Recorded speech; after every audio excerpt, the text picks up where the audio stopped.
All right. Looks like I'm live. So, where is it just me or is this really loud? Hold on. Let me adjust this real quick. Change a couple of things from the last time I went live. So y'all let me know if I'm too loud or if you can't hear me or if there's background noise. Y'all know the drill. Put it in the comments. And if you're on Twitter, speaking of comments, come over to YouTube and join the conversation in the chat just to make sure that I see all your awesome comments and your input on the topics we're going to discuss tonight. We are going to get into the situation involving Zion Williamson, which has not been discussed as much as I thought it would be. And I'm not sure if it's because there's a little bit of fatigue around the lawsuits that are being faced by high profile figures, or if some of the major media outlets are just figuring out, it's better to just not speak on it. It was different when it was shocking, but now, unfortunately, it's become a little bit commonplace, and maybe they're at the point where, like, hey, these things are going to happen. And we are not going to talk about it unless there's a ruling, unless we get some actual facts. Until those things happen, we're going to stay away from it. And regarding Zion's case, there actually is an example of that being the case, which we're going to talk about. But as people file in to join us, because it's kind of an unexpected live. Over the weekend, I said that I was going to go live, and I never did, and I finally found time today, so we're going live. So as people kind of file in a little bit, we'll chat about a couple of other things. One of the things is something that I brought up on Twitter. So hopefully the people who are checking out that post are here to talk about it, namely Carlos. But there was a situation. Well, I don't want to say the situation came out today. I want to say it was sometime last week that Travis Hunter married his girlfriend. Uh, and they have a little bit of a controversial relationship. If you are not up to speed on what's happening between the two of them, essentially, there have been clips, social media posts, so on and so forth, that have been released where his girlfriend was saying some things that some people found disrespectful, that some people found suspicious. Um, Basically, there is a good portion of the population who views her as like a gold digger that shouldn't be trusted, somebody who's maybe using him, somebody who maybe has been unfaithful. These are rumors. They got married. There was no prenuptial agreement. And so the headline related to that has kind of been floating around today, and it's interesting to me because like that's it's one of those topics that usually is not uh discussed. Most people get married and we don't know if there was a prenup in place or not until something happens that puts the possibility of divorce on table, right? But for whatever reason, this couple has not even made it a month into their marriage yet. I don't even know if they've been on a honeymoon or anything. But the entire world knows that there's no prenup, assuming that that's a fact. And there's an attorney who said, inspired by the situation, he was going to offer free prenuptial agreements to NFL rookies. And what I said was, I'm not sure if the cost of the prenup is the issue. And I said this because there are plenty of couples who don't make NFL salaries, even the low end of NFL salaries, who have a prenuptial agreement in place, right? I think when it comes to not having a prenuptial agreement, it has more to do with beliefs about what a prenup represents and what it says about the relationship or what it does to a relationship. I don't think it's like people are like, I want one, but I can't afford one. Cause like really, especially if the two parties agree, it doesn't cost very much at all unless you want to engage in certain filings. But outside of that, it's pretty much a contract. If the two parties agree and you can have an attorney write that up, then you have a prenup. Um, so yeah, if you want certain types of representation, certain types of filings, then yes, there is a cost associated. But more often than not, what I hear when it comes to couples who are opposed to prenuptial agreements or hesitant, it's that they're it's usually something along the lines of, well, if we get a prenup, then that means we're planning to fail. And if you've listened to me long enough, if you have followed me long enough, you kind of already know my stance on that. So my stance on that comes from two beliefs. One, I believe people rush into monogamous relationships anyway. I believe people settle down very young. I believe people settle down very early in relationships. I believe people get married very young. And I say that because of belief number two. People are going to grow and change as they get older. Deciding in your early 20s at the very beginning of a life-changing career that you're going to be with someone for the rest of your life, that is a humongous leap of faith. And I think when it comes to prenups, having a prenuptial agreement in place doesn't mean that you don't believe the relationship will succeed. It's just an assurance in case it doesn't. A marriage might fail and two people still love each other. A marriage might fail and two people still have a very close relationship. For example, The Rock, and why can I not think of his wife's name? She's This is not because she's not important. She's famous. I just ADHD, I have a thing with names. My particular brand of ADHD makes me fuck up names a lot. Um, Hold on, I'm gonna look it up. Danny Garcia. Told you she was famous. So Danny Garcia and Dwayne Johnson, husband and wife, they were married, right? They are no longer married, but they do tons of business together. They get along well enough to have launched several ventures together. They seem to at least get along to put on a good representation of their professional relationship in public, right? And so I don't know if they had a prenup in place or not. I'm using them as an example of a couple that may not stay married, but can still get along. They can still be friendly with each other. But perhaps they don't believe that marriage was the right relationship style for them.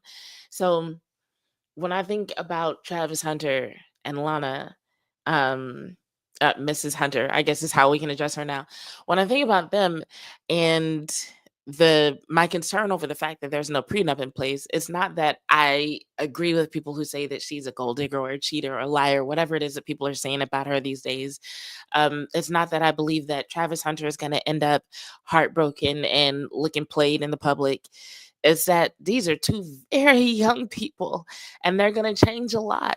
And at some point in that relationship, they might decide, or one of them might decide, that marriage is not the best relationship for them to be involved in together as a couple. And when it comes to dissolving that relationship, now that the contract of marriage is in place, that could get complicated and it could get ugly. And so that's why I say, regardless of how much you love someone, just have a prenup. Worst case scenario, you have a prenup in place and you never need it.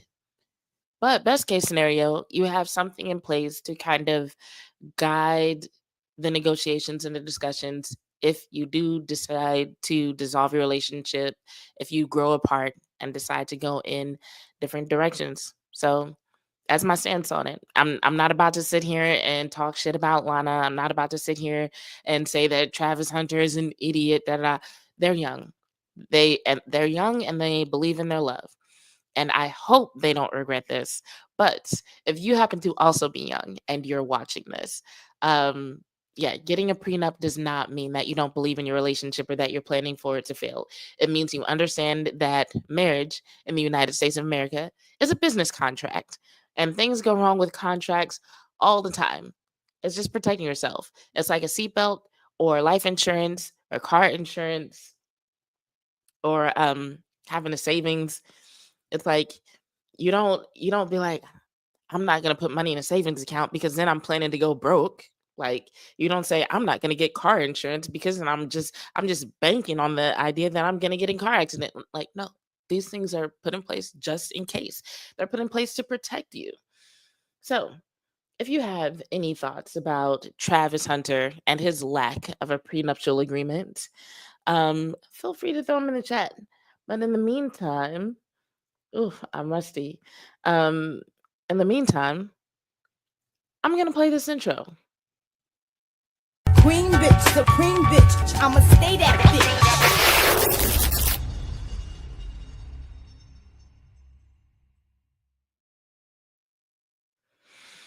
So, this is your official welcome to an impromptu episode of Bitches Love Sports. I'm your host, Jazz Monet. We are 10 minutes in. So, let's go ahead and get into the topic of the night. I feel like most of the people who are planning to file in tonight have now filed in. So, Zion Williamson. I'm gonna go ahead and pull up the document here. And if you've been present for any of these episodes before, which is kind of sad that I have like a format for this now. But yes, there's been another high profile lawsuit in the world of sports um, dealing with a high profile athlete. It's been athletes, it's been sports media personalities. This time we have another athlete, an NBA player. You might have heard of him by the name of Zion Williamson. Give me 1 second. I'll pull it up and we'll hop into it. Mm, mm.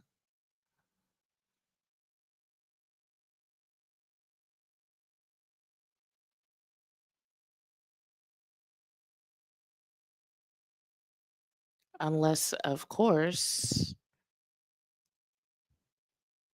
Oh, there it is. I was like, is my laptop blocking me? Weird. Okay, so first thing that we see is this lawsuit is being filed in the state of California. Now, the last lawsuit we discussed was Shannon Sharp's lawsuit, and there was already so much information that had been released by the time I talked about it. We kind of had a starting point, especially in terms of who that Jane Doe was. In this situation, there has been no confirmation of who the Jane Doe is that is accusing Zion Williamson. But what we do know, and we'll talk about this whenever we go over the facts of the lawsuit. What we do know is that this person is referencing a relationship that took place between the years 2018 and 2023. And so, for those of you who follow the gossip and the tabloids, you know that narrows it down to pretty much one of three relationships. So, and then a couple of them have already been ruled out, which leaves us with one person who may or may not be the person. So, one person who has been ruled out is Akima, also known. I think they call her Concrete Rose. She is the woman who, back in 2023, was posted in maternity photos with Zion Williamson. To my knowledge, they are still together. And she even made a post about what she was dealing with in light of these allegations. So people have pretty much ruled out her as a person. You know, in case you're wondering, are they still together? Was there a falling out? Looks like they are still together, and she is supporting Zion. And then there was the drama that led up to those maternity photos, or was it a result of? I don't know. I keep up, but I really don't. But Mariah Mills, um, this was something that played out towards the tail end of of the pandemic, almost like right after things started opening back up. And I remember, just because it was one of those things that people were watching like it was a reality show on Twitter. So you might not remember her name. You might just remember that there was a situation where someone who was involved with Zion Williamson went on Twitter and started telling all of his business, even things that people absolutely did not want to know. And it went on for days. And there was a lot of controversy surrounding it. You know, people talking about, you know, whether or not she should have kept it to herself, or if it was appropriate for her to put him on blast because she was mistreated and lied to based on her own account. So when this lawsuit dropped, people were wondering, is it Mariah Mills? What is it possible that their relationship was longer than people thought? And now she's suing him because things didn't work out the way that she wanted it to. Current information suggests that it's not her, because Tony Busby, and Tony Busby is the person who is representing the woman who is suing Shannon Sharp. He's also represented accusers in, well, not his acute. Yeah, sorry, I'm getting words mixed up in my brain. He's also represented people who have accused other high profile figures. So that's a very familiar name for a lot of people. So supposedly Mariah Mills approached Tony Busby to represent her in some sort of legal filing or legal situation, something that she wanted to bring up against Zion, probably in light of these other allegations being brought up. For a lot of people, They might not say anything at first, but then once one person decides, hey, I'm going to file this lawsuit or I'm going to press these charges, whatever, then that will cause other people to come out the woodworks. Sometimes the allegations are true, sometimes they're false. But basically, one set of allegations usually begets more. And so in this case, someone filed a lawsuit against Zion, and then Mariah Mills went to Tony Busby and was like, hey, I want to bring up charges against Zion too, or I want to sue him too. And for whatever reason, Tony Busby turned it down. Now, he didn't give any specific reasons. What he said, according to TMZ, I'm not going to bring it up on the screen, but I'll read it to you. Uh, But according to TMZ, Tony Busby said, a member of our staff spoke to her after review. We declined to take her case. We can't comment about the details or merits of her claims. As you know, we are contacted by numerous people across the United States daily with grievances. We can't help them all. Some of those we do take are resolved quietly. A number are filed and litigated, like the $640 million verdict we achieved a few weeks back. Only a small few become public. And then TMZ goes on to say it's not entirely clear what Mills was potentially seeking to sue Zion for, but roughly 2 years ago, she unfurled a slew of unflattering social media posts about him, so on and so forth, like we just discussed. So, for a lot of people, that ruled out Mariah Mills because they're like, if she was already suing him, why would she go to Tony Busby and discuss bringing up another grievance? So, as far as what the public knows, that leaves one more person that the public knows of who was involved with Zion Williamson between the years of 2018 and 2023. And that was a young woman named Tiana White, who apparently was his high school sweetheart. And then they continued to date as he went to college, went to the pros, so on and so forth. And so we haven't heard anything from Tiana White amidst the allegations, amidst the publicity of the lawsuit. And based on all the information that's available to the public, their relationship actually did last from 2018 to 2023. So, although it has not been confirmed, there are a lot of people who do believe it's her. Now, is it possible it's somebody else? Yes, it's absolutely possible. There could be someone who was involved with Zion who the public doesn't know about, who Tiana didn't know about, who his baby mama didn't know about, because as we get into the facts, you'll see that they weren't always in close proximity to one another. So it's not a situation where they were always together day in and day out. But that's who a lot of people who are thinking it is. But I'm here to tell you it could be, the details line up, but it is not confirmed. So as of right now, there is no confirmation of who the Jane Doe is that is suing Zion Williamson. Now, before we get into the details of the case, I'm gonna look at y'all's comments real quick because I see some people dropped in. Yes, it's a little bit cold in here, so if y'all hear that in my voice, my bad. Oh, Sadiqa, how are you? Good to see you. Thanks for stopping by. Sid says, I do. He is trying to prove the world wrong and he knows it all. What bothers me with Hunter is he is very hard headed. Okay, so she's talking about the Travis Hunter situation.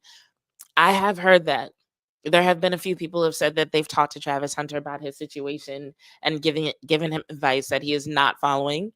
Um, but without knowing what advice they're giving him, there's not much that I want to say. Like, um, for those who follow me, you know I'm not big into predictions. I'm not big into speculation, especially when it comes to the details of people's personal lives. Now, if there was a tape recording of a conversation that would come out, I might have a lot to say. But I don't want to do a ton of speculation when it comes to, okay, what might these people have said to Travis Hunter or about Lana or whatever. Now, we know what some people have said publicly. So if what they've said publicly is anything like what they're saying privately, then we have an idea. And maybe what they said publicly, they said because saying it privately didn't work. That's also very possible. But that's really as far as I can go with the speculation. We don't have enough facts. But I know it is a hot topic. I know it is. Let's see. Yeah, Sid says Coach Prime talked about him. Coach Prime did mention that. And, the way Coach Prime and Travis Hunter have interacted with one another, it definitely felt like, sort of a father son type situation. But I mean, at the end of the day, at this point, he's an adult. And we don't know what his motives are with, wanting to get married so quickly, not wanting a prenup. We have no idea. Um, but if anybody does have any thoughts on that, feel free to drop them in the comments. Also, if you are listening to this on one of the audio platforms like Spotify, like Google Podcasts, Apple Podcasts, just know there are people who are interacting with me live. So I am talking with them. And if you'd like to join that conversation, come over to YouTube, search for Bitches Love Sports, turn on the notifications, and join us next time. Jay said, it's nobody's business what that man want to do. Leave that man alone with his wife. At the end of the day, it's nobody's business. Like I said, I brought it up just to talk about prenuptials in general and the fact that they are young. That part is a fact. They are very young.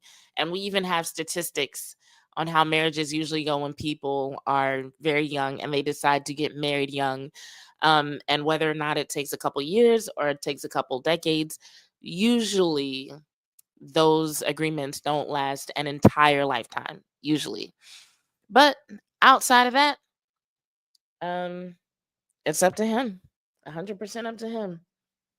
Jay said people just mad because it's not a melanated woman. I don't know. To be honest, I haven't heard a lot of that in this situation. What I have heard is that she said some things in the past that suggested she might not be loyal to Travis Hunter. Now, if people are harping on that because she's not a melanated woman, hey, that's unfortunate. But I do know that she did say things that people have taken and said, "Hey, this isn't something that you should say about someone you claim to love. This isn't something that you should say about someone you're serious about. This is something he should be embarrassed by." You know what I'm saying? Um and so we can't blame it all on the fact that she's not melanated when those statements actually do exist. People aren't making that stuff up. Now, how they want to interpret it is up to them, but they're not making it up that she said it. So I I get what you're saying, but I can't 100% blame it on that. But anyway, let's get back into this lawsuit. Let's talk about what's going on with Zion Williamson. So we established who the Jane Doe might be, or at least who a good portion of the public thinks it is. So let's move forward. Jurisdiction, it's in California, yada, yada, yada. Factual allegations. So this is where we get into the details of, or the details according to the Jane Doe of what their relationship is, right?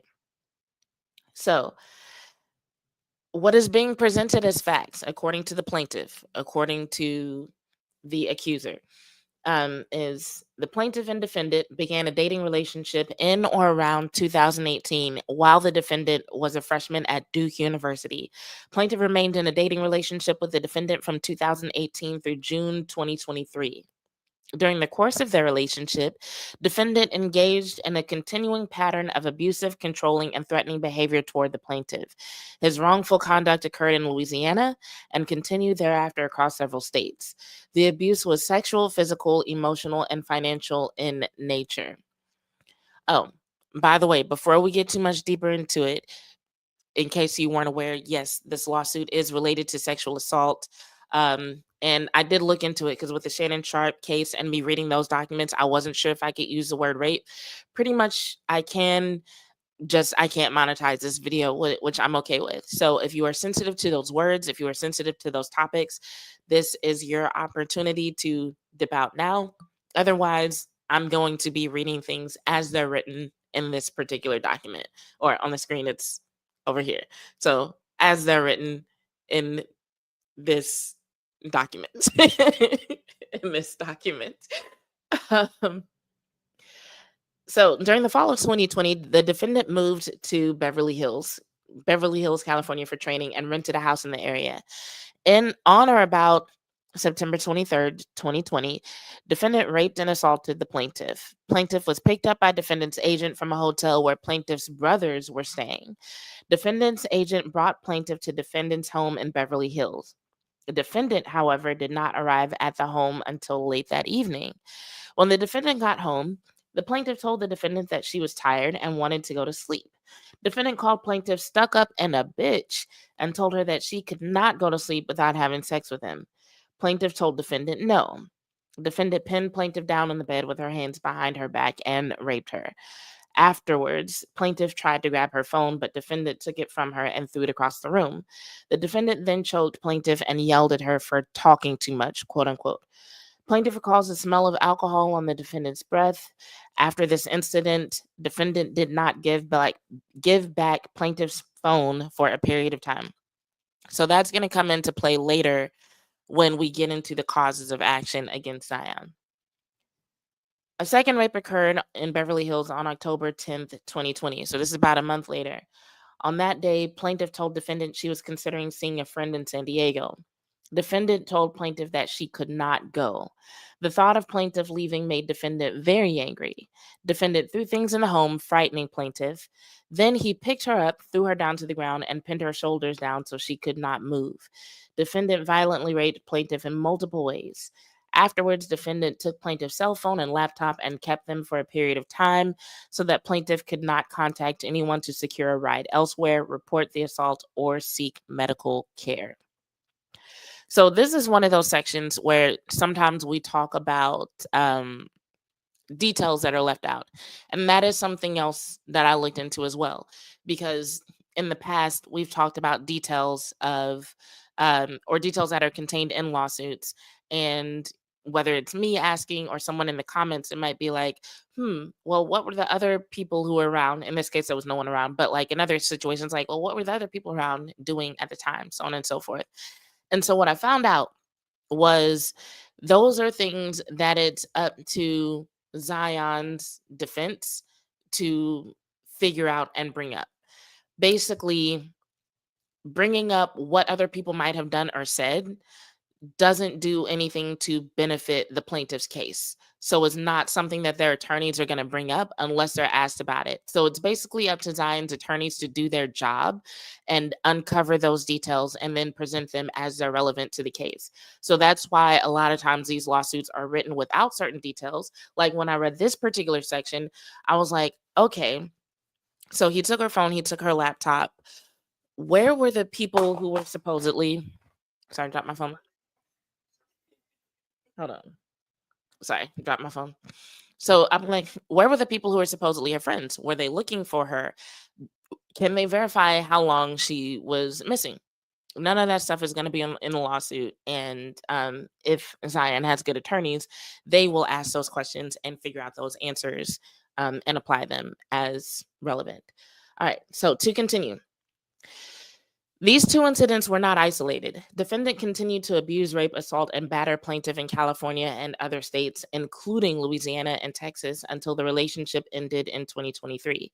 These acts occurred without plaintiff's consent and against her will, and include sexually and physically assaulting the plaintiff multiple times between 2020 and 2023 in California, Louisiana, and Texas, strangling plaintiff with such force that she reasonably feared for her life and eventually lost consciousness multiple times between 2020 and 2023 in California and Louisiana, suffocating and or smothering plaintiff by forcefully pressing his hands over plaintiff's nose and mouth in a manner that prevented plaintiff from breathing and caused her to reasonably fear for her life multiple times between 2020 and 2023 in California and Louisiana, picking plaintiff up and carrying her to a different location against her will where he beat, raped, and strangled her in 2022 in Louisiana, violently striking the plaintiff with great force using his hands multiple times between 2020 and 2023 in California and Louisiana, violently kicking plaintiff, great force using his feet multiple times between 2020 and 2023 in California and Louisiana,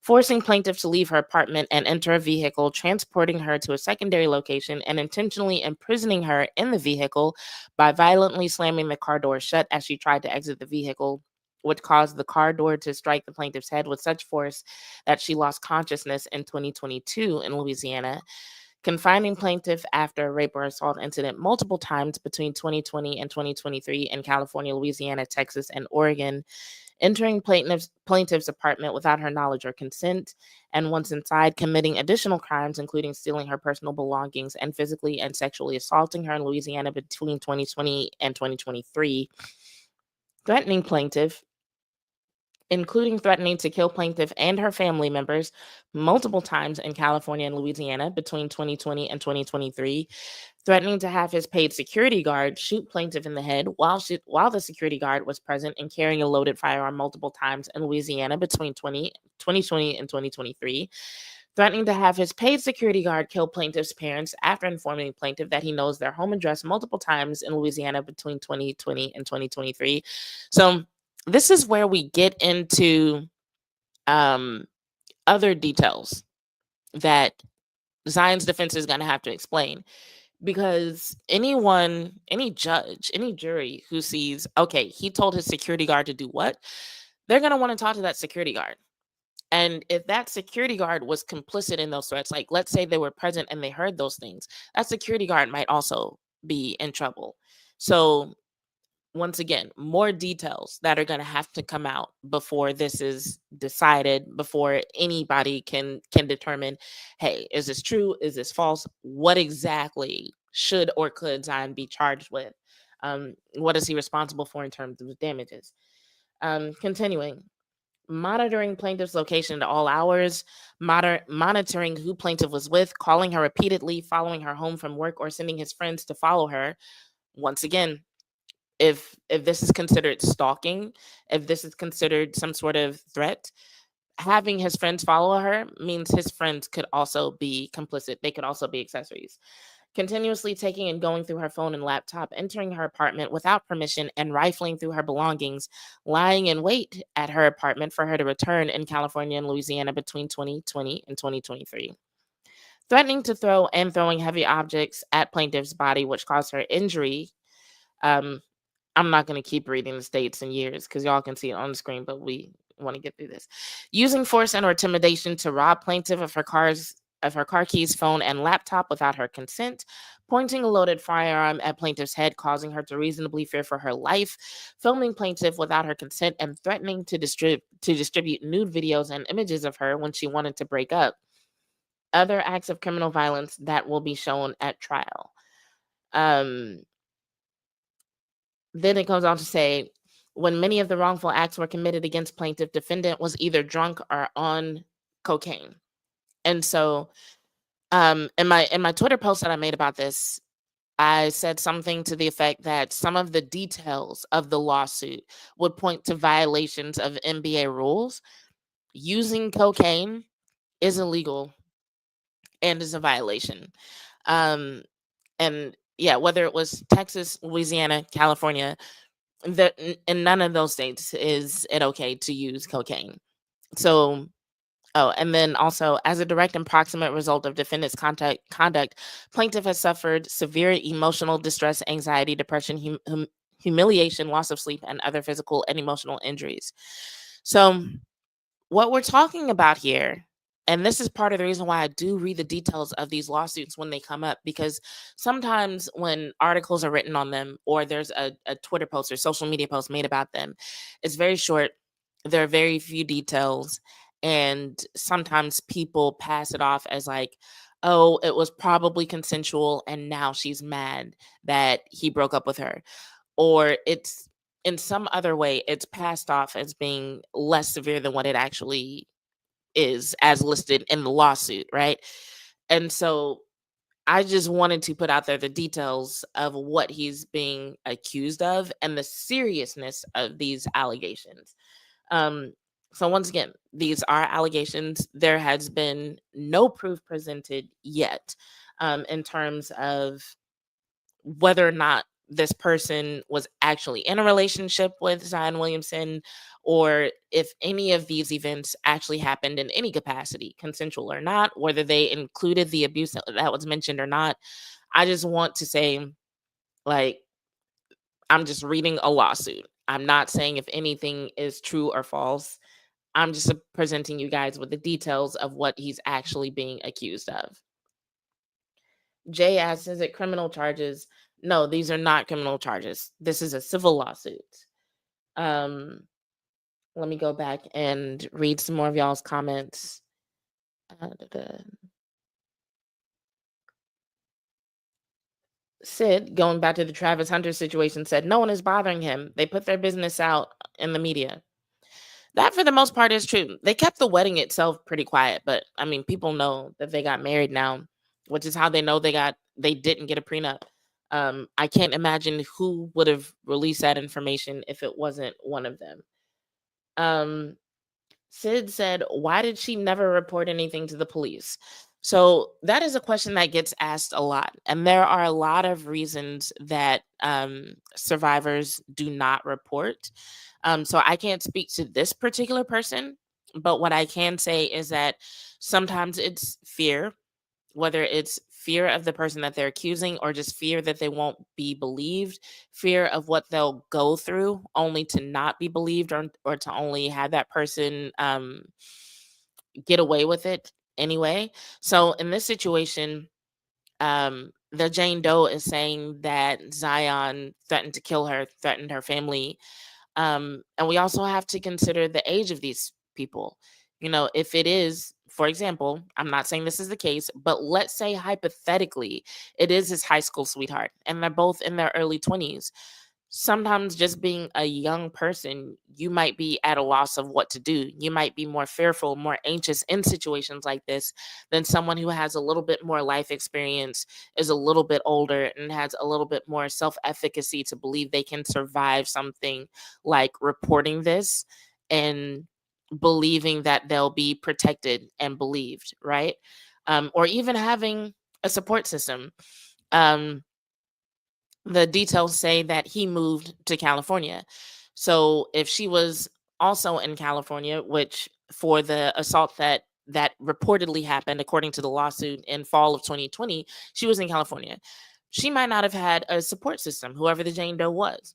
So if every other detail was true, let's say she's there, she doesn't know anyone there except for Zion and his brothers, and she doesn't have anyone that she can go to. She said she was threatened, he took his phone, or he took her phone, he took her computer, so on and so forth. It could literally be that she was so traumatized she did not know what to do at the time. So I don't know who this person is or why they did not report, or maybe they did. There are also situations of accusers, survivors reporting, and their rape kits get lost. Charges are never brought up. Nobody wants to take up the case, right? So it's possible that she did, whoever she is, she did go to law enforcement. We don't know.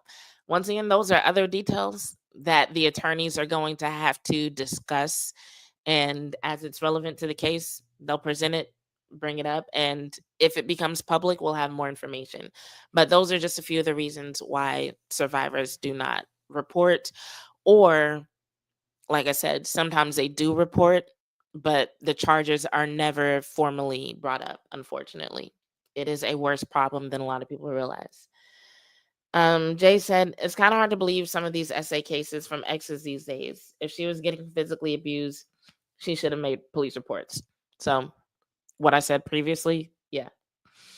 And really, comments like what y'all are making, honestly, that's another reason people don't file, because there have been instances where, and this is what the survivors are saying, that because of the trauma and the abuse that they were dealing with, hold on one second.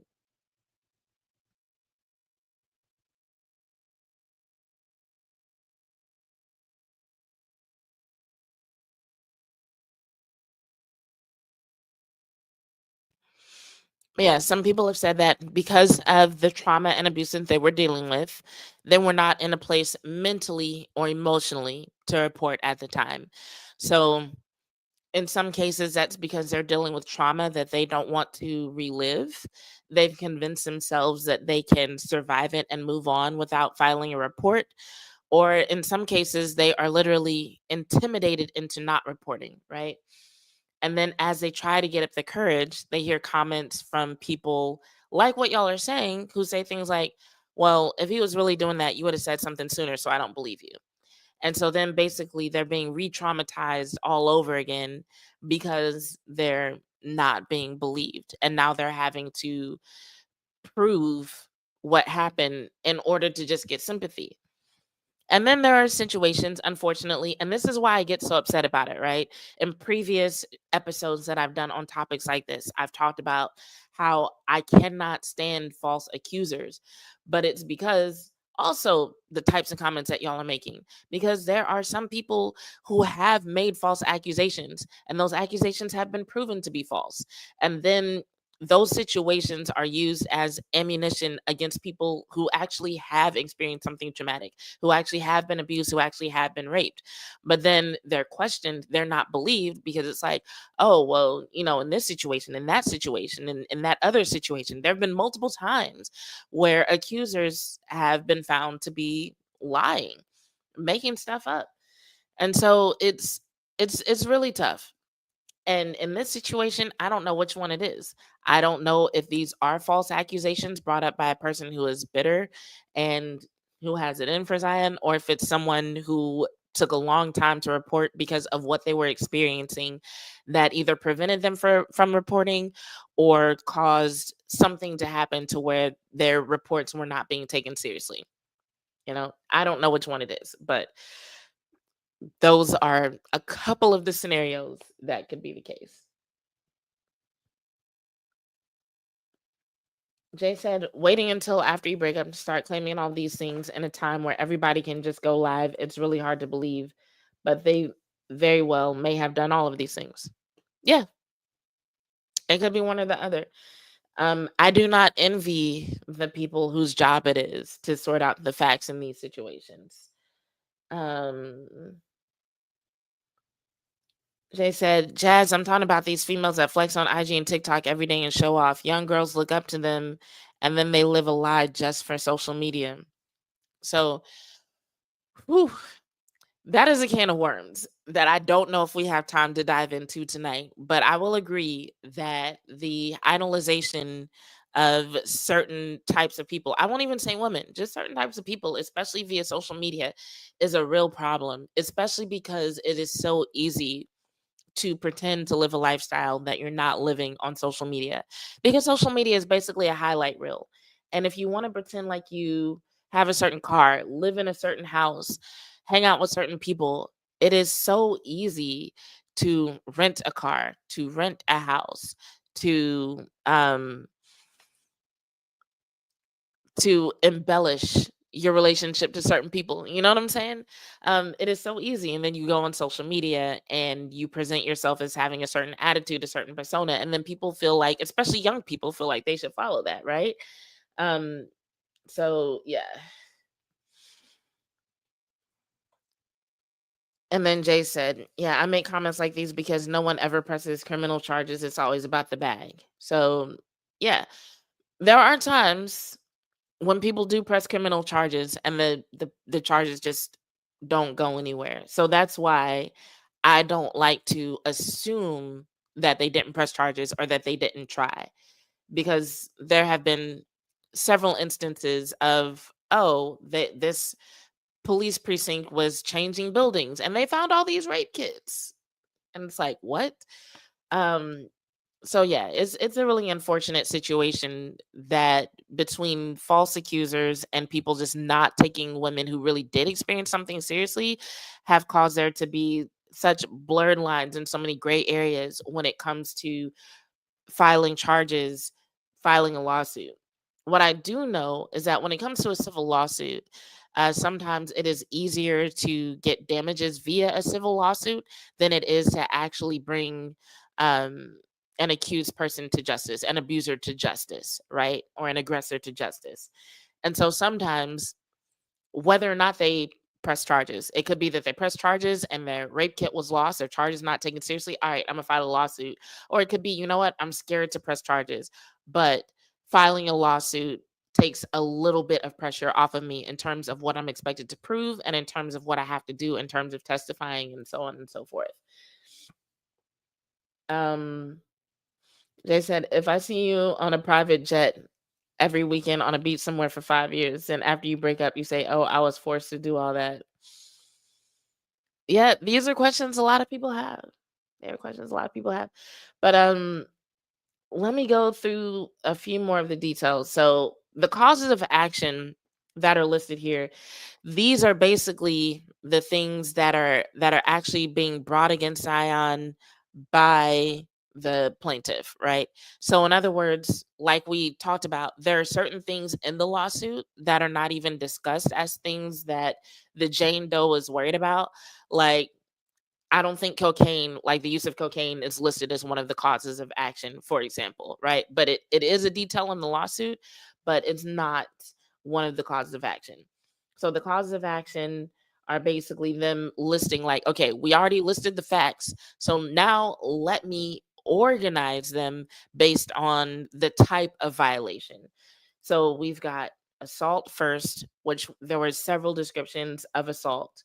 Um, and at the end of the description of the assault, it says defendant's acts were done with malice, oppression, and a conscious disregard of plaintiff's rights. So that's significant because in the part of the lawsuit that laid out the facts, it's just the Jane Doe saying, "This is what I remember happening." This is where you start to um, assign certain characteristics. So, for example, when it comes to situations of assault, sometimes people will say, like, oh, well, it was a misunderstanding. I didn't understand that she was withdrawing consent, right?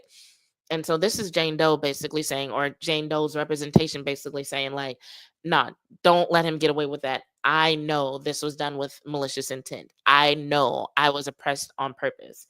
Um, so basically assigning intent to all the actions that were already mentioned. Second cause of action is battery. So when the Jane Doe mentioned being abused, being beaten, that's where we get into this. Um, and then the last section of the battery description says a reasonable person in the plaintiff's position would have been offended by the touching.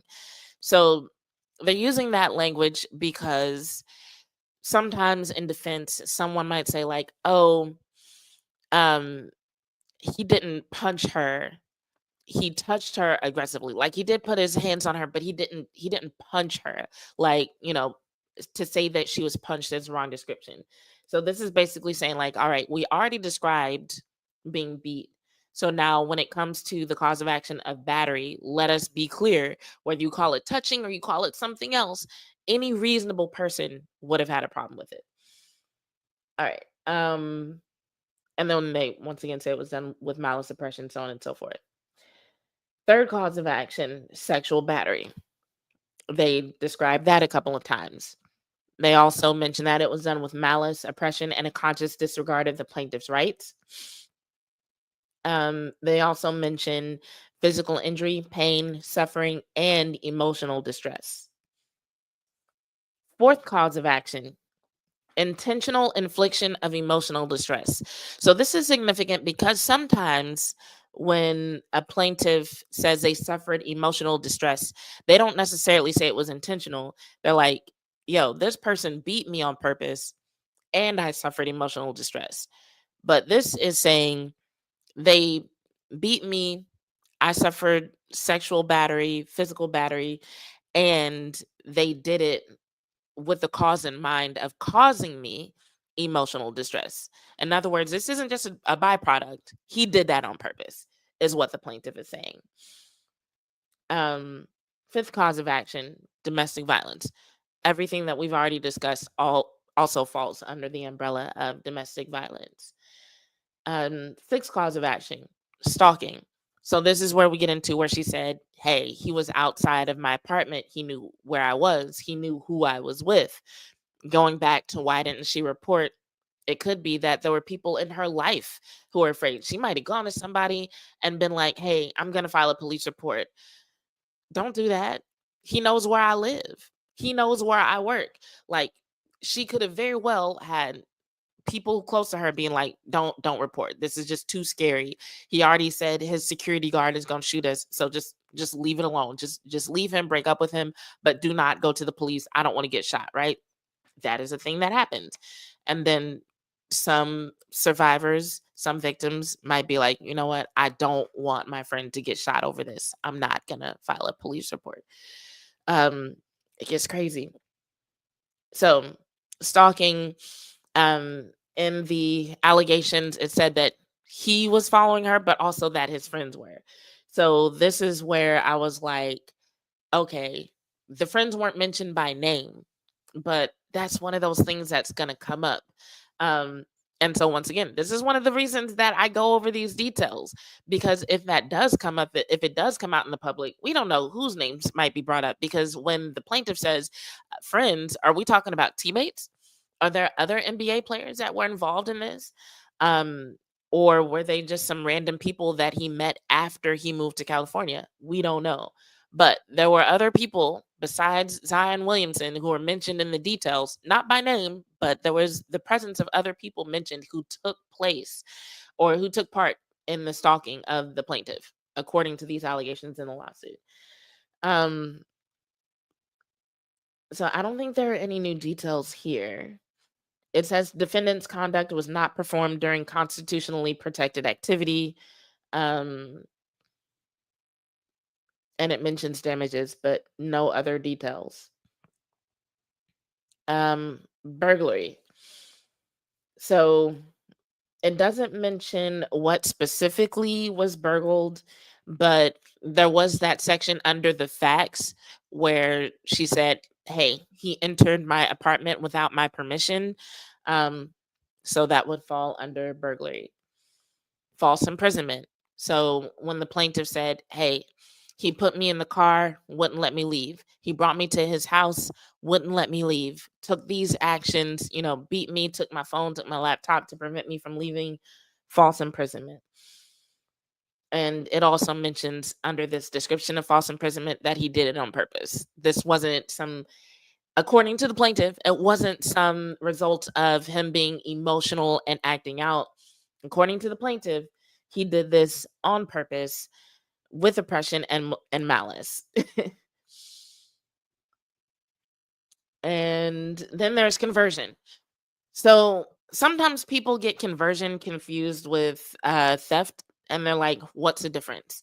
So the difference between conversion and theft, they are very similar, and conversion sometimes does involve theft, but conversion has to do with how something is used or how it was obtained. So for example, if I had a friend here with me and they were like, hey, can I borrow your phone? And I'm like, sure. And then they borrow my phone and then they leave with it and they don't come back for 2 days. And I'm like, hey, I need my phone back. Like I'm hitting them up like on Twitter DMs. And I'm like, hey, I need my phone back. If I wanted to, I could sue them or charge them with conversion, because it's like, I did not give you permission to take my phone for 2 days. Or if they're like, hey, can I borrow your car? And I'm like, sure. And they take my car and they go down the street and they give my car to someone in exchange for some sum of money. And I'm like, hey, I did not say that you could give my car away in exchange for money. And I don't say sell, because in that, when it comes to cars, you gotta like transfer a title and stuff. But I'm like, hey, you gave my car away. Like, not cool. Conversion. So in this situation, um, it's mentioned specifically in this section. It says plaintiff owned and possessed a phone and computer. Defendant intentionally and substantially interfered with property by taking possession of plaintiff's phone and computer and preventing plaintiff from having access to her phone and computer. So those parts of the lawsuit where it talked about him taking her phone. I should turn this way when I do it, because so in real life, it's over here, but on y'all screen, it's over here. So those parts of the lawsuit where she said, hey, he took my phone, he took my computer, he prevented me from contacting people, conversion, conversion. I'm gonna work on it, y'all. And then there's the prayer for relief. So if you've been on other episodes where we've talked about lawsuits, the prayer for relief is where it talks about essentially what the plaintiff hopes will happen as a result of the lawsuit being filed. So in this case, they asked for general damages in an amount to be proven at trial, but substantially in excess of the jurisdictional limits of this court. For special damages in an amount to be proven at trial. For exemplary and punitive damages in an amount to be proven at trial. For costs of suit herein. For attorney's fees to the extent permitted by law. For prejudgment interest according to law. And for such other and further relief as the court may deem just and proper.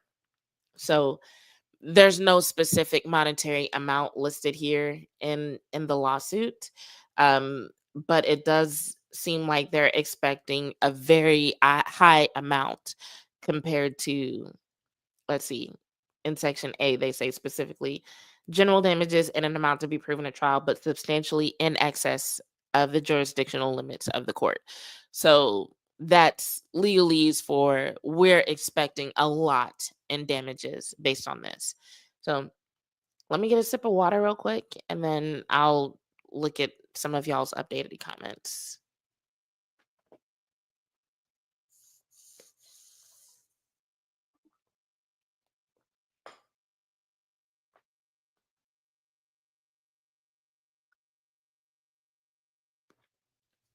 So Jay said, the first time my ex punched me in my face and took my phone, best believe soon as he fell asleep, I left and went straight to the police because you never know when they're going to snap worse.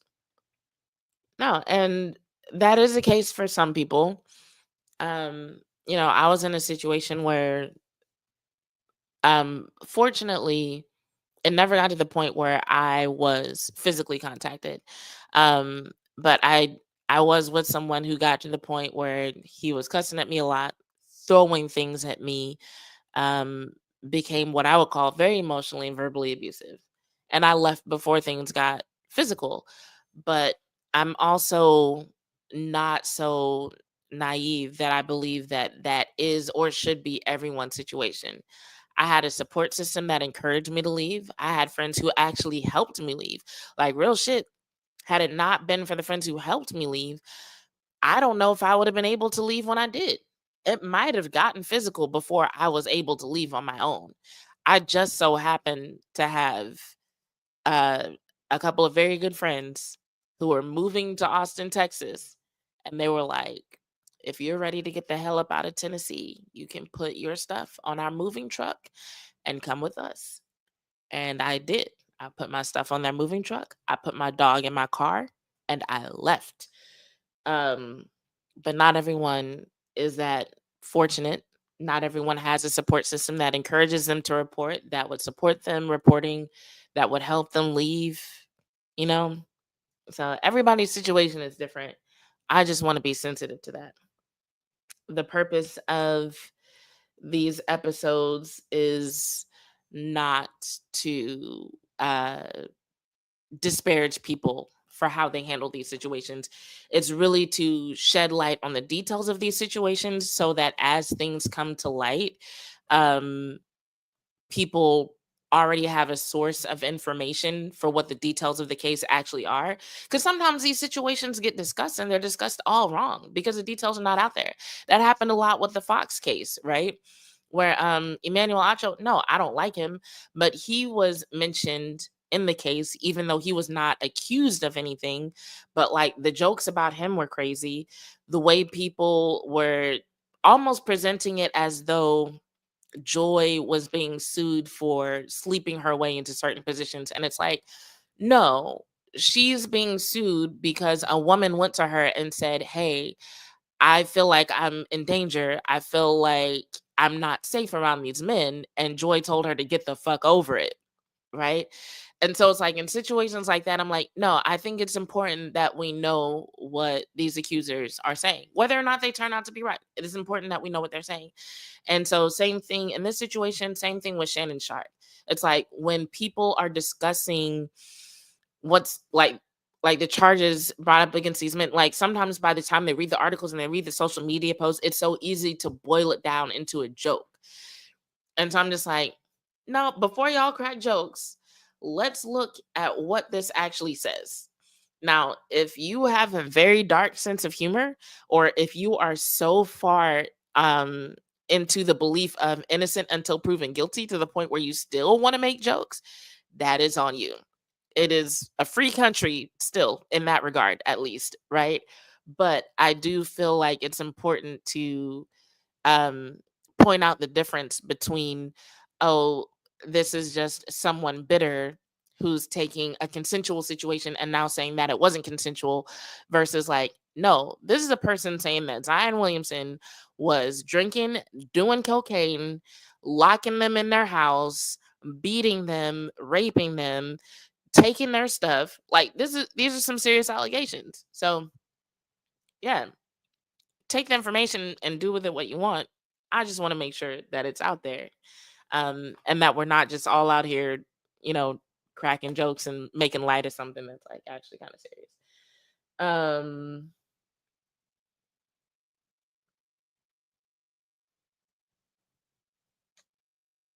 and Jay said, "You are correct. Not everyone has a support system, but when you hear the kind of money Shannon Sharp was paying her per cheek, it's not like these females are broke."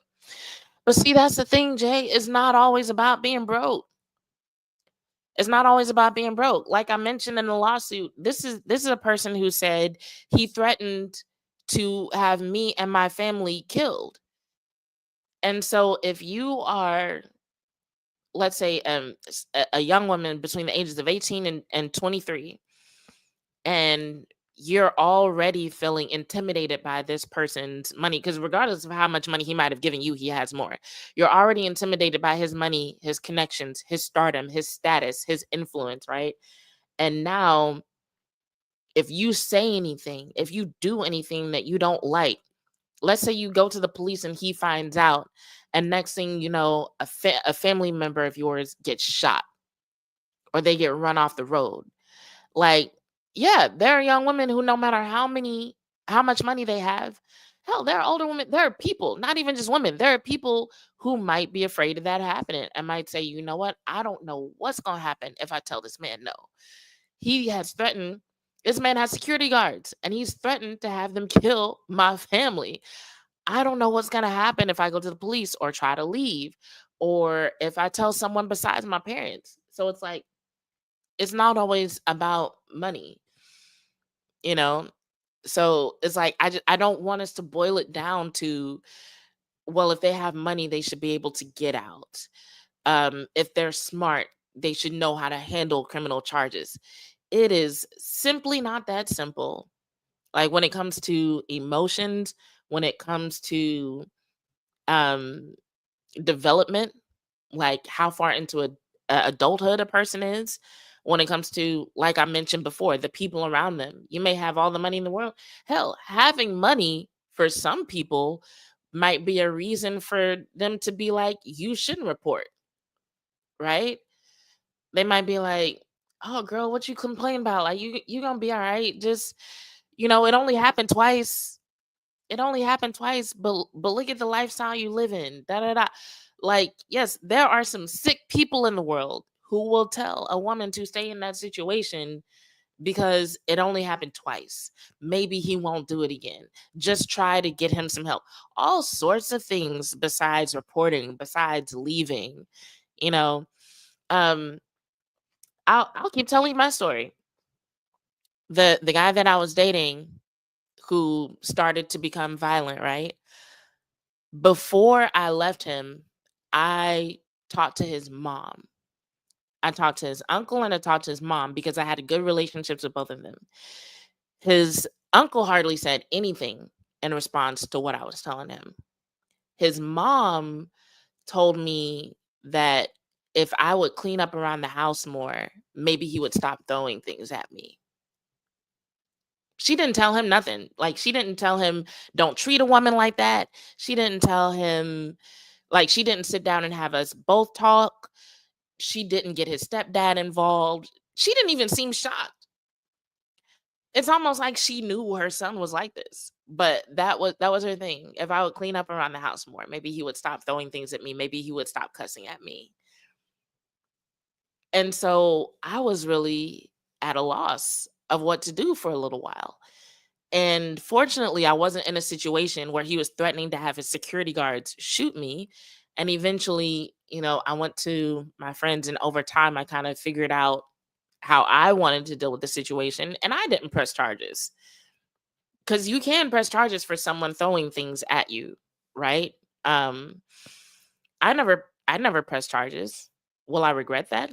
Is he with some young woman right now who maybe wouldn't be with him if she knew he had a history of domestic violence? I'd be lying if I said it's not something that I thought about sometimes, but I didn't. I just left. That's what I had the strength and capacity to do at the time. I got out. This one might not have had the capacity to get out.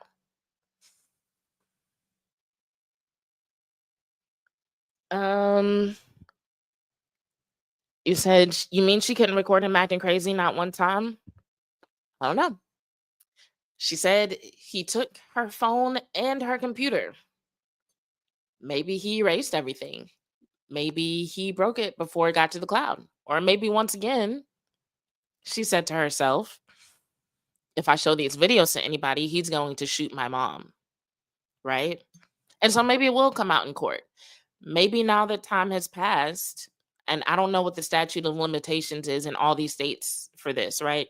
Because some of this stuff was mentioned as happening in 2020. We are now in 2025, right? And I don't know if too much time has passed, but it could be now she's talked to her parents about XYZ and they're like, hey, we're going to be okay. But, you're still suffering from this. You're in therapy. Um, and this is all assuming that these are things that happen. I'm speaking as though these allegations are true and why a person might handle it this way if these allegations are true, right? It could be like, hey, years have passed, she's gotten older. One day a family member is like, yo, you still seem like you're dealing with stuff. You're still having trouble in your dating life. Like you're so beautiful. Like, why are you having trouble with dating? Like, what's going on? Or, what you've been going to therapy, but you still seem to be struggling. What's going on? And then she finally opens up, hey, here's what happened. Boom, boom, boom. Here's why I never said anything. Boom, boom, boom. And now they're like, oh no, we need to we need to handle this. And this is how they end up handling it. Jay said, if he had money, would you have pressed charges? He did have money. He didn't have NBA money, but he did have money. He had money. Um, I was more concerned about my safety than anything. Um, I like I can't even tell you what I was thinking at the time that led me to not pressing charges. The here's one thing that I can tell you, and this is something that a friend of mine told me because she had been in a domestic violence situation where um her at the time ex-husband actually did beat her directly. She was talking to me about the cycle of abuse, right? So full disclosure, I was abused as a child. And so this particular friend was saying, hey, because you went through that as a child, there are certain things that won't come off as red flags to you because as a child, when you go through something like that, it's a defense mechanism to normalize it. Because if your brain tries to process the fact that one of your caretakers is also a very much a source of danger, like for small children, your brain literally cannot handle it. So small children will usually rationalize it in ways that make it feel normal for the sake of them basically remaining sane. Problem is, you get older and those systems don't in your brain don't correct themselves. And so she was like, that's probably why, like, a lot of the ways that he talks to you, you didn't catch it at first. And we saw it, but you explained it away because that's what you've been doing since you were a child, right? And so I think when it comes to, at least for me, things like pressing charges, it's like I've never pressed charges against people, the people who are abusing me. And I've been abused since I was a kid. As a matter of fact, I have vivid memories of being a kid and being in situations where teachers were made aware, police officers were made aware, and nothing was ever done. So, in the back of my mind already, it's like pressing charges ain't gonna do shit. So, I think that's a big reason why I just thought about my safety and not necessarily taking legal action. So, yeah, he did have money. If I wanted to sue, I could sue. Um, I have no interest in going through that process and everything that would involve. So that's not something I'm going to do. But I say that to say there are so many mental and emotional factors that come into play when it comes to handling something like this, because this isn't like somebody stole your car and you need it back, or hey, that's a thief, thieves should be punished. Like, these are complicated relationships where someone that you love, like she said she was in a relationship in this lawsuit, she said she was in a relationship with this man for 5 years. What keeps you in a relationship for 5 years, even if there is no abuse taking place? Right. So this is somebody that you care about, somebody that you love, that, in the lawsuit, they described two situations that happened in 2020. We don't know if he, quote unquote, got help, right? Because she said he was doing cocaine, he was drunk. So maybe he, quote unquote, got help. And then for a year and a half, things were good. Next thing you know, 2022, because if you notice, the plaintiff did not mention 2021. They mentioned 2020, and then they mentioned 2022, and they mentioned 2023, but they said they had been in a relationship between 2018 and 2023. So why was 2018 not mentioned? Why was 2021 not mentioned, right? So it's very possible she gets in a relationship with this man in 2018 and he never touches her, right? That's something else I can say about the people who abuse me. The person who abused me when I was a kid, it it was physical abuse, right? But for the longest time, it wasn't directed at me. It was directed at my cousin who lived in the house with us. Then when that cousin got old enough to move out, all of a sudden it was at me, right? The guy I dated that I left, I saw him when his sister would come and stay with us because we lived together for a while. When his sister would come and stay with us, he would cuss at her, throw things at her. I saw it. It wasn't directed at me. But then later on, it was, right?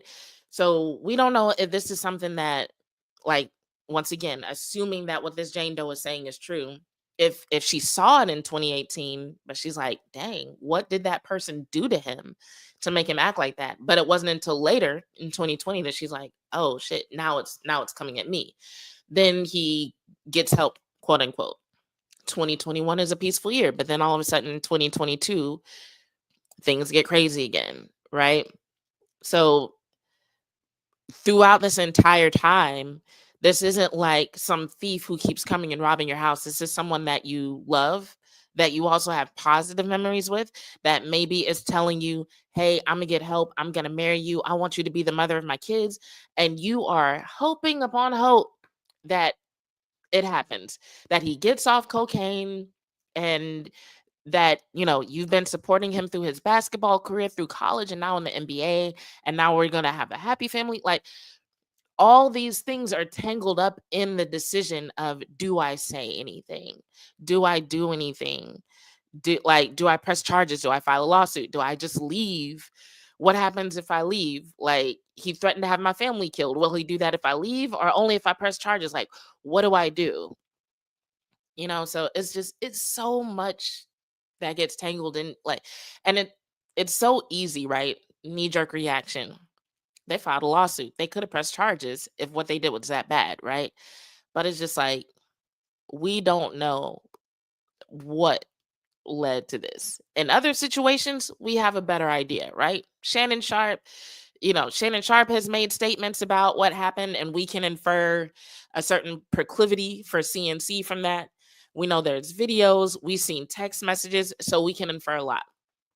When it comes to Dak's accuser, there was enough information in the filings for us to be like, yeah, even the judge does not believe this woman. Like, it doesn't seem like Dak did any of this, right? So we were able to get more details in both of those situations. The situation with Skip Bayless and Joy Taylor, that's being settled out of court right now, right?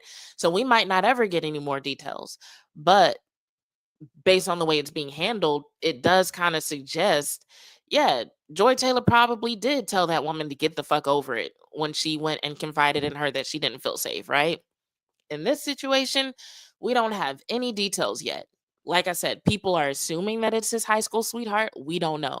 So we don't know who this is. We don't know. We have no text messages, no videos. We know nothing so far in terms of details. So as it comes out, we might find out more. Um, they said she started pressing him and he like, yo, sit your ass down on motherfucking time. Hey, very well could be how those conversations happened. Um, said Bill Cosby and R. Kelly went to prison for stuff that happened over 20 years ago. There doesn't seem to be any statutes no more. There definitely are statutes. Um, but a lot of times it depends on the jurisdiction and the details. So like there's a difference between charging someone well in some areas, but I guess the simplest way that I can put this without accidentally saying something wrong is that sometimes the words that you use matter. So, like, sexual assault might be handled differently than rape, for example, or drugging someone might be handled differently than beating them or using false imprisonment as a tactic or even using coercion as a tactic. So, I have not dug deep enough to see what's the difference between their cases and other cases where they did say, "Hey, the statute of limitations ran out." If I find time, I can look into it. But no, I haven't dug into it like that for this situation. So anyway, that's pretty much the details of this one. So if you're watching this after the fact and you do have any other questions, feel free to drop them in the comments. And um, I know the last time I went live, I was like, this might be my last live for a while. I'll just be honest with y'all. Somebody reached out to me recently and um, they had a talk with me about trying again to find consistency. And they were very persuasive, very encouraging, very complimentary. Um, so I'm going to try to make Wednesday nights my thing. So if you have any questions about this particular episode, this case, um, especially if new details come out. Like if new details come out and you come to this video and you're like, "Hey, I heard da da da. Can you talk about it next Wednesday?" I'll do my best. Um, but as I always say, hit the like button, subscribe if you haven't. If you know anyone who's interested in this particular episode, please share it with them. And turn on those notifications so that way when I do go live, and I'm gonna do everything in my power to make that next weekend. But when I do go live, you'll be one of the first to know about it. Um, let's see. Jay said, I want to ask a question, but don't know if it's appropriate to ask. If you don't know, DM me. I'm on Twitter, BTCHESLUV Sports. Um, you said what falls under sexual assault? A lot of things. Um, but one of the biggest differences is like the range of actions. So sometimes like things like touching, or even saying inappropriate things can fall under sexual assault. But, obviously saying something inappropriate would not fall under rape, but it could be harassment or assault, right? So you can almost think of them as like degrees of severity, maybe, even though that's really weird because like different actions affect people in different ways. But things like speech, um, or even passive touching could be under the heading of harassment or assault, whereas they would not be rape. Rape is reserved for actual like sexual acts. So yeah. All right. Well, on that note, thank you to everyone who tuned in. Once again, if you're listening on one of the audio platforms, definitely come and find me on YouTube, turn those notifications on, and join the conversation next time. Follow me on Twitter if you have it. I'm gonna be honest, I kind of hate Twitter these days, but it's where the people are, so it is what it is. But yeah, come to Twitter, have some great conversations. And if you're watching this on YouTube after the fact, I want to hear your thoughts. So um, drop some comments and let me know what you think. Can I type my IG? My IG is different here. Yeah, I'll type it. My IG is still my derby name. Um, and I do post stuff besides bitches love sports stuff on IG. So I don't know. I'll figure it out.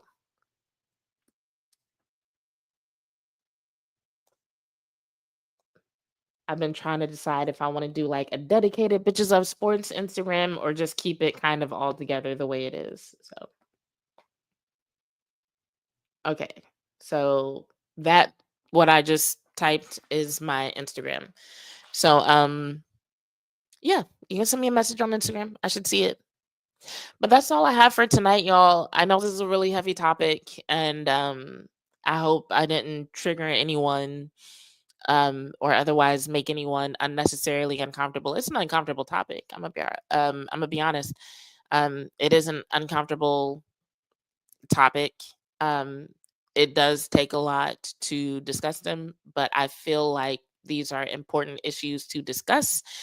And yes, my show is called Bitches Love Sports, but there's enough of an overlap to where I'm just like, hey, this keeps coming up in the world of sports, so we're gonna keep talking about it, even if no one else does.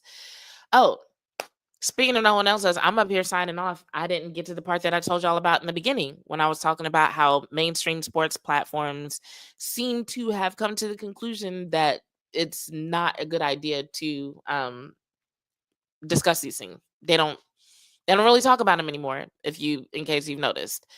Um, so I wanted to dive into the reactions of the Pelicans front office. So let me pull that back up real quick.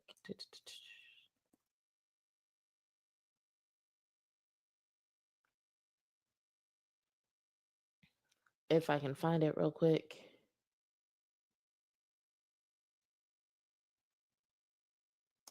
Because they did say some things. Let's see. Which one did I read?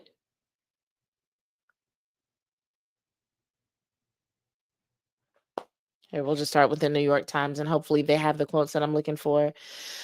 Um, so this, according to the New York Times, it's an article that was put out a few hours ago that says Pelicans leadership addresses future um with Zion Williamson following rape accusation. And I'm gonna go ahead and share this tab with y'all so y'all can read along.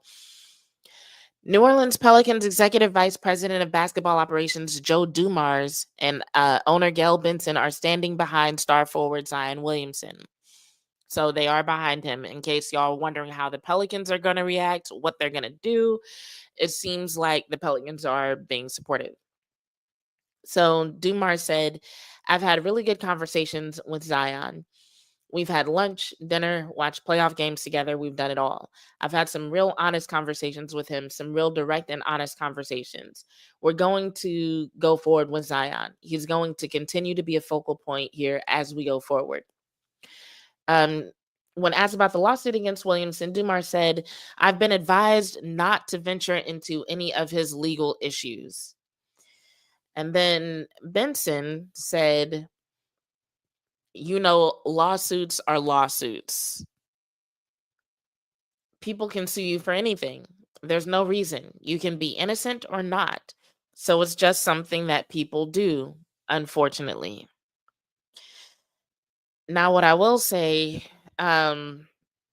is that I do wish they would have at least acknowledged the seriousness of the accusations. Because when you say something like lawsuits are lawsuits, it almost comes off as if you don't even care. And I get it. She's not wrong. You can sue anybody for anything for any reason, which is why people are so like they're inclined to not believe accusers when they lead with a lawsuit instead of charges. Like we've been discussing this entire night, right? So when I explain how a situation could play out, that is not me saying, oh, it's probably true. That's just me. Like, it just so happened in the comments tonight, Jay was presenting a particular viewpoint. So I wanted to present the opposite. There have been other episodes where we've discussed very similar topics, but the conversation has gone the other way. And we haven't really gotten as deep into the weeds of why a person might not file a report, right? So that's why I went ahead and did it tonight, because I don't think we've ever discussed it that way. But that's not me saying I believe or don't believe. That's just me saying, hey, here's why it could be one way or the other. But with it being that it could be one way or the other, I would have liked to hear at least an obligatory, we acknowledge the seriousness of these accusations, something. But lawsuits are lawsuits. That's one of those things that if details come out that look bad, is gonna make the organization look bad. I'm not a fan of the dismissiveness. I feel like there are so many ways that you can say you're waiting for the facts to come out without being dismissive from jump.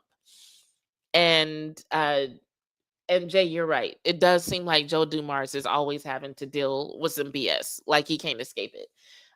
Now it was different when it was Draymond Green, and you're dealing with him being a bully on the court. Um, this is a very different situation, a much more serious situation. But yeah, it does seem like it's always something. Um, but Zion's legal team did put out a statement and said, we take these allegations with the utmost seriousness and we unequivocally deny them. The allegations contained in the complaint are categorically false and reckless. This is the plaintiff's third set of attorneys, so that is also significant. This appears to be an attempt to exploit a professional athlete driven by a financial motive rather than any legitimate grievance. Mr. Williamson and the plaintiff never dated, but did maintain a consensual casual relationship that began more than 6 years ago when he was 18 years old. That relationship ended years ago. At no point during or immediately after that relationship did the plaintiff raise any concerns. Only after the friendship ended did she begin demanding millions of dollars. So this supports what Jay was thinking. This is but this is Zion's attorney saying this. Um, Mr. Williamson reported the plaintiff's extortion attempts to law enforcement. We understand that an arrest warrant was issued in connection with that report, and we are prepared to provide the court with documentation that supports these facts. Mr. Williamson also intends to file counterclaims and seek significant damages for this defamatory lawsuit. So, Jay, the the details that you're looking for may come out in the countersuit, in the counterclaims. Because essentially what the counterclaims are going to do is say, okay, this is what the original lawsuit alleged, but here's my account of what happened. And if he also has a little bit more support in terms of documentation, it may be a lot easier for a judge or jury to see his side. Um, While these allegations are false, we recognize the seriousness of the claims and welcome the opportunity to prove the truth in court. We are confident that the legal process will expose the truth and fully vindicate Mr. Williamson. So now, as far as this being her third set of attorneys, that's not a good look. It is not a good look.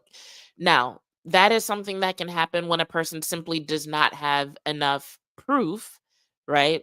So it could be that the allegations are true, but no attorney wanted to take the case because they believe that Zion will be able to afford better attorneys.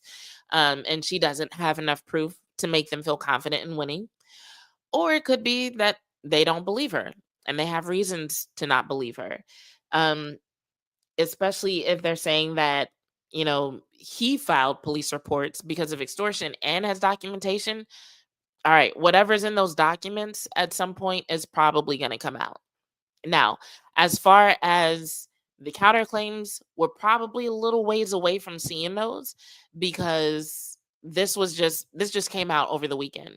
So counterclaims and things like that, that's going to take a little bit of time. Um, and this is another one of those cases where I don't know how much access I'm going to have to the documents. So if there are counterclaims filed, I'll do my best to get my hands on them and have another episode like this where we talk about, like, hey, this is what Zion alleges in the counterclaims. Here's what he said, and we can compare and contrast, right? If I can get my hands on it. If not, then we'll just have to go with the details that will come out and we'll go from there. But yeah, him being willing to submit counterclaims does support the idea that he's as innocent as he says he is, or that the allegations are false. He can't really use guilty or innocent for lawsuits, but it does support the idea that the allegations are false. So, um, His lawyers seem very adamant about that, even putting out details that they didn't have to put out. Because to say that he has already filed police reports because of extortion, they don't have to mention that. And to mention that this is her third set of attorneys. So we just found the public just found out about this lawsuit, right? But if this is her third set of attorneys, that means this has been brought to his doorstep before, but he just didn't make a big show of it. And for whatever reason, this time, this particular set of attorneys said, no, we're going public with this. We're going to make sure people hear about it, right? So is it because she has proof now? She has support now? She has witnesses? Or is it to put pressure on him to settle, right? And same thing in his case, filing counterclaims, bringing up, the charges of extortion. Is it because these allegations really are false? Or is it because he's saying, I'm going to drag your name through the mud until you withdraw this lawsuit, right? So neither one of these statements proves what's false and what's true, but it does give us some things to think about as things move forward. Like, you can't ignore it. 3 sets of attorneys, that's kind of major. Extortion attempts that were not mentioned in her lawsuit, kind of a big deal, right? So there's a lot that's going to come out. And in Joe Dumars's quotes, not in this particular article, but in another one, he talked about how he still wanted Zion to be considered a leader on the team, a leader on the Pelicans. I don't know, maybe I'm jaded, but even before this, I was kind of over Zion just as being part of the Pelicans, just like him always being hurt, not seeming to take his weight seriously, just the whole thing. I'm just like, whatever, I'm off it. But it seems like they still want him to be a significant part of the team. If he makes it through this, he will be. So at least they're not withdrawing their support in the event that it does turn out that these allegations are false, right? So that could be the reason why they're approaching it as they're approaching it and saying things like, oh, well, lawsuits are lawsuits. But then if more evidence is presented, then they might have a different statement or a more serious statement at that time. So let me check y'all's comments one more time.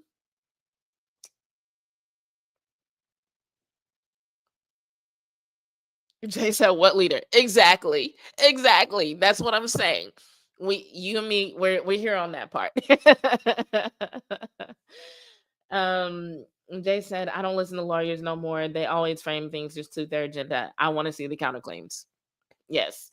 So you and I are on alignment with all of that. But anyway, you did not say Draymond only bullies light skinned players. Stop it. Stop it. Anyway, we're about an hour and a half into this. So, we'll see if we get any news by next Wednesday. I'll keep checking in on it. I'll find what I can find. And of course, whatever I find, I can check, I'll share with you guys. But other than that, we'll have probably something else to talk about next week. Maybe the Wings. We need to talk about the Dallas Wings. And what's going on with them. If you make it to the end of this video and you would rather comment on what's going on with the Dallas Wings, the fan base seems split on whether or not they want to blame the talent that's on the roster or this new coach that they have with questionable lineups and offensive philosophy. So you can comment about the Dallas Wings if you want. We can talk about that next week. Anyway, it's time for me to go ahead and sign off. I see the number has been going up all night. So thanks to everybody who's tuned in and who watched, even if you did not comment. I appreciate each and every one of you. But on that note, I'm Jazz Monet. This has been another episode of Bitches Love Sports, and I'm out. You only think of us as a bitches when you intimidated. Put it that way. I think people look at a woman and she's an aggressive woman who's out to get what she wants to get. You know what I'm saying? Ambitious, and they want to say, when a male is assertive, this is what he wants. He's looked at as a strong male, but yet when I get it, I'm a bitch. Exactly. And if that's what I gotta be, exactly, to get what I want and to make it somewhere, then I'll just be that.